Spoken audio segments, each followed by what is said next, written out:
Ya, Shalom Aleichem Bisem Hamasya. Materi kita pada saat ini yaitu arti salib bagi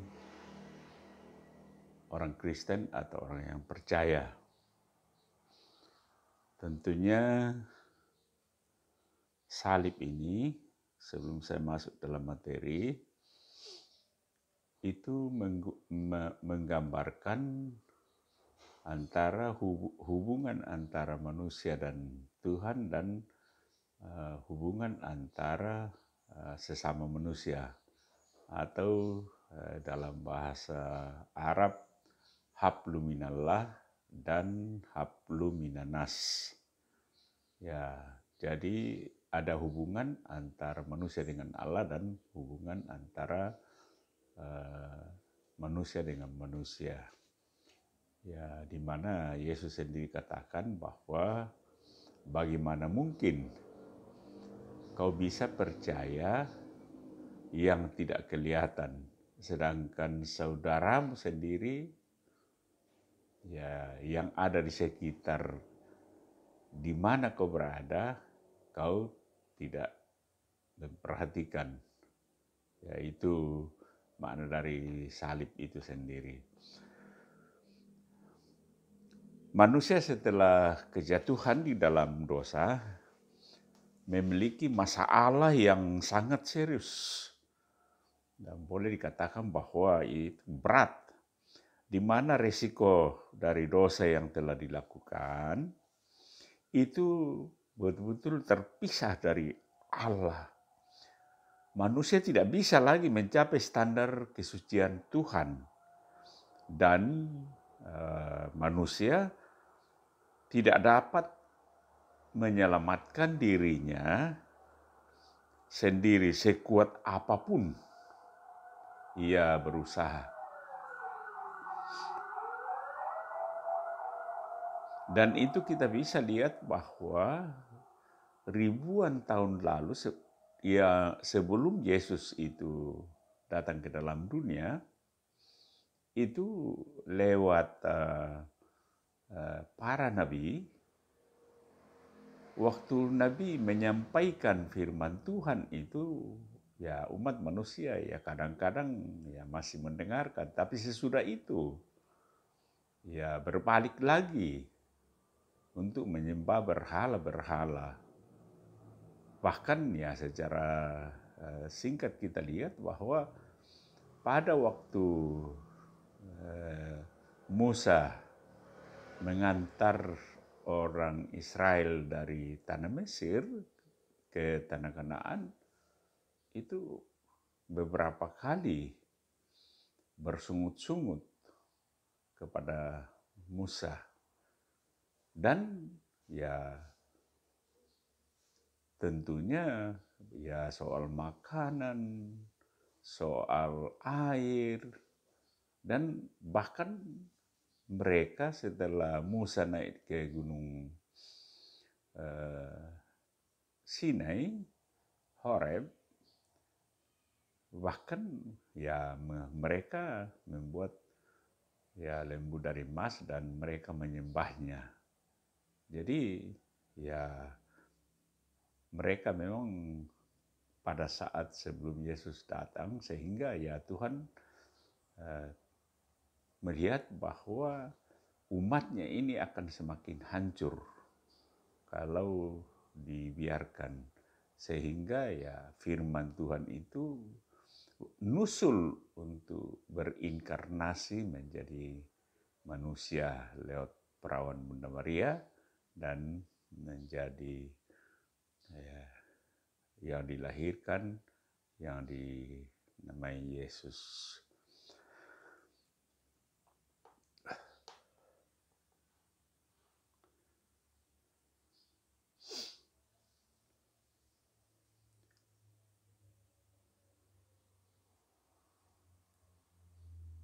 Jadi tidak mungkin lagi manusia pada waktu itu setelah jatuh ke dalam dosa, dia untuk menyelamatkan dirinya sendiri.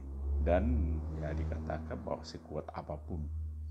Sehingga Allah Bapa itu mengutus putranya yang tunggal datang ke bumi dan menjadi manusia untuk menyelesaikan masalah manusia tersebut sehingga manusia bisa dikembalikan kepada rancangan Allah semula. Menarik dari perhatian bahwa sebelum disalib, Yesus begitu luar biasa menunjukkan kuasa Allah. Di mana kita lihat bahwa dia menyembuhkan orang yang sakit, mentahirkan orang yang kusta, bahkan alam pun tunduk padanya. Yaitu kita lihat pada waktu dia menghardik gelombang yang begitu keras di Laut Tiberias. Bahkan orang mati dibangkitkan.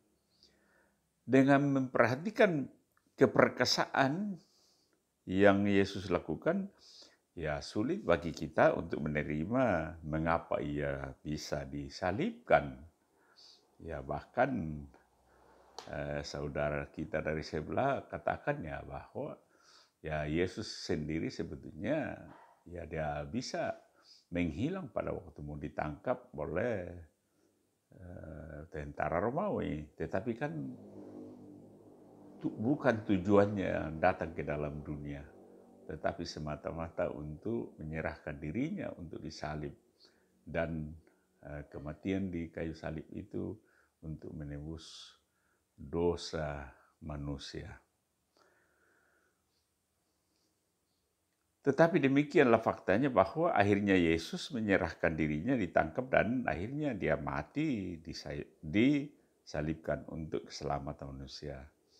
Dengan demikian bahwa kita bisa melihat bahwa Yesus menyelamatkan manusia bukan dengan mujizat,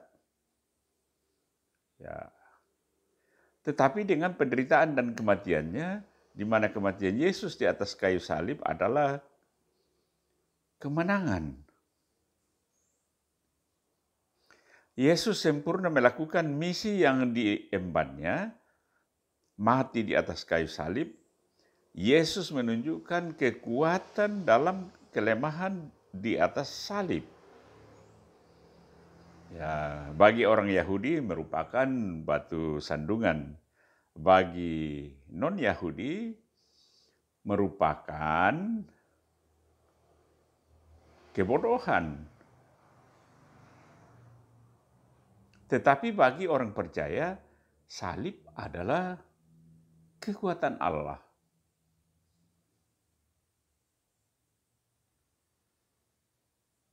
Makna salib itu bagi kita orang percaya itu dibagi dua.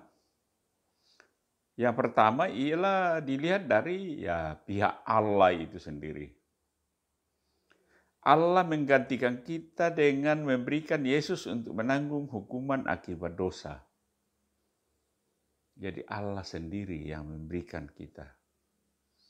Yesus itu menanggung hukuman akibat dosa. Di mana dalam Alkitab mencatat bahwa Yesus dihina, dicemooh, dinista,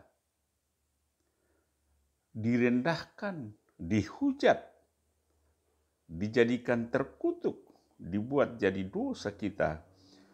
Harus melihat diri kita di situ. Dan itu kita bisa lihat di dalam Injil Matius 27 ayat 31, Lukas 22 ayat 63 sampai 65. Yang kedua, ialah bahwa Allah mengampuni kita. Di Efesus 1 ayat 7.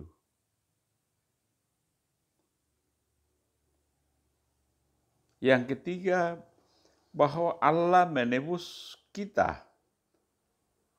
Kita bisa lihat di dalam Kolose 1 ayat 14.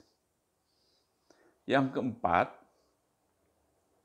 ialah Allah membenarkan kita,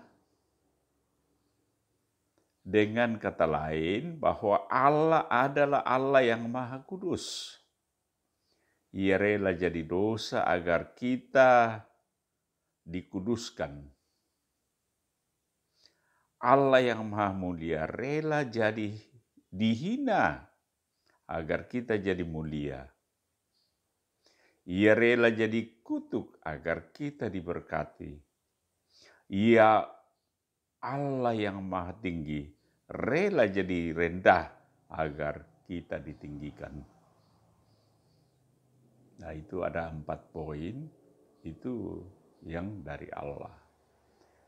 Kemudian yang bagian yang kedua ialah kita lihat dari pihak manusia itu sendiri. Bahwa salib adalah persekutuan di dalam penderitaan dan kematiannya. Itu bisa kita lihat dalam Filipi 3 ayat 10 sampai 11. Kalimat ini senada dengan pernyataan Tuhan Yesus, yaitu menyangkal diri dan memikul salib. 1. Menyangkal diri. Menyangkal diri dimulai dari kesadaran bahwa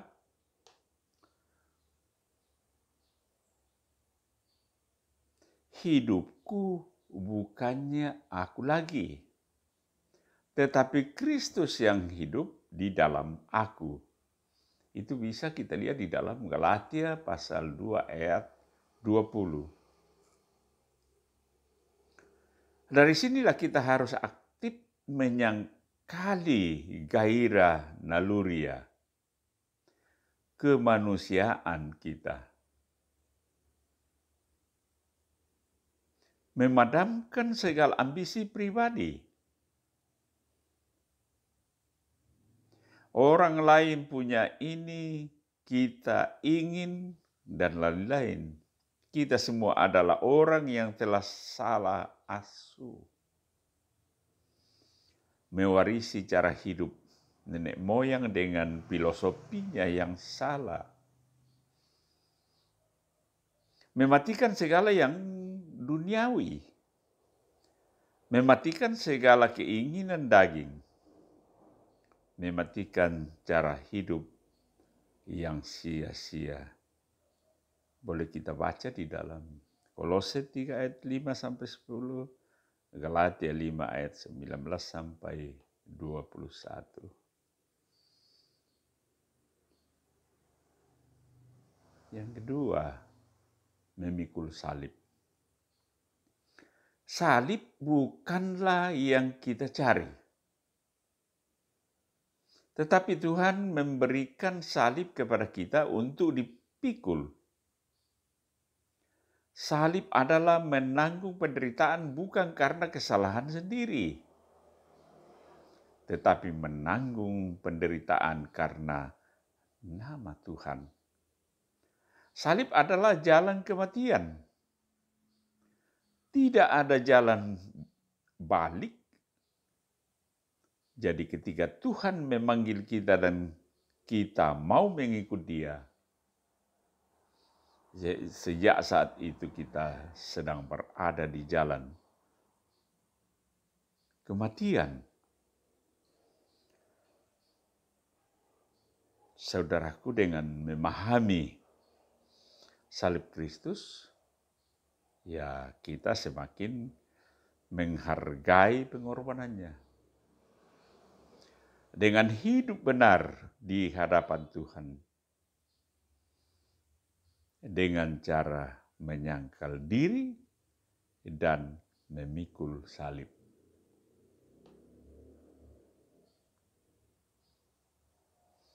Dengan rela masuk di dalam penderitaan.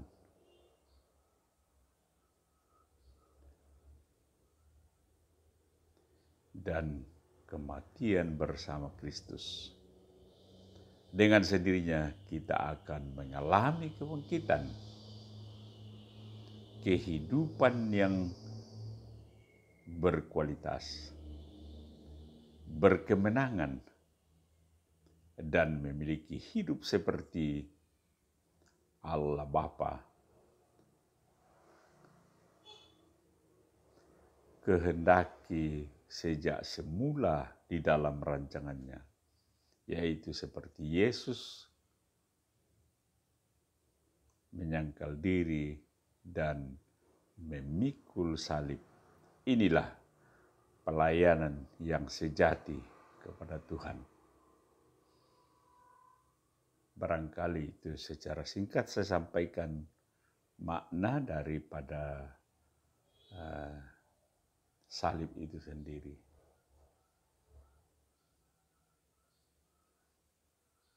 Kemudian untuk tanda salib, ya tentunya ya tidak semua umat Kristen lakukan, dan ada berbagai cara untuk tanda salib. Ada yang menggunakan 5 jari, yaitu di mana kelima luka yang ada pada diri Yesus, tangan kiri kanan, kaki kiri kanan, dan di bagian daerah lambung. Ada yang menggunakan 3 jari, ialah menunjukkan Trinitarian.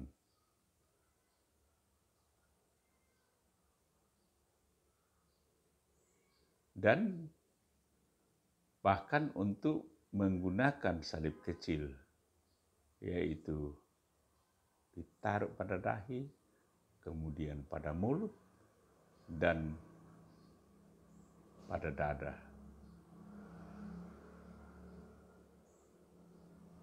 Pada waktu kapan kita menggunakan tanda salib itu? Ialah pada waktu kita mau berdoa, pada waktu kita mau tidur, pada waktu kita melewati gereja, pada waktu kita mendengarkan keadaan-keadaan yang bahaya. Misalnya ada ambulans yang bunyi, ya ada rasa ketakutan, itu tanda salib bisa digunakan. Ya, khusus untuk tanda salib ini ialah pertama diperkenalkan oleh Tertullian, dan bahkan sebetulnya ya Romo Martin Luther itu masih menggunakan tanda salib beberapa abad kemudian. Nanti setelah masuk abad pertengahan 18, baru tanda salib tidak digunakan lagi untuk Protestan. Jadi tanda salib itu ya digunakan di semua gereja Koptik, gereja Ortodoks, baik itu Ortodoks Oriental, ya Armenia, Rusia, Ortodoks Suria, dan Maronit dan Melkite. Barangkali itu saja yang perlu saya sampaikan tentang makna salib dan secara singkat mengenai penggunaan tanda-tanda salib. Dan semoga ini kita memahami bahwa salib itu ada maknanya bagi kita orang yang percaya. Ya. Dan saya akhiri dengan Shalom Aleichem, Bisem Hamashiach. Terima kasih.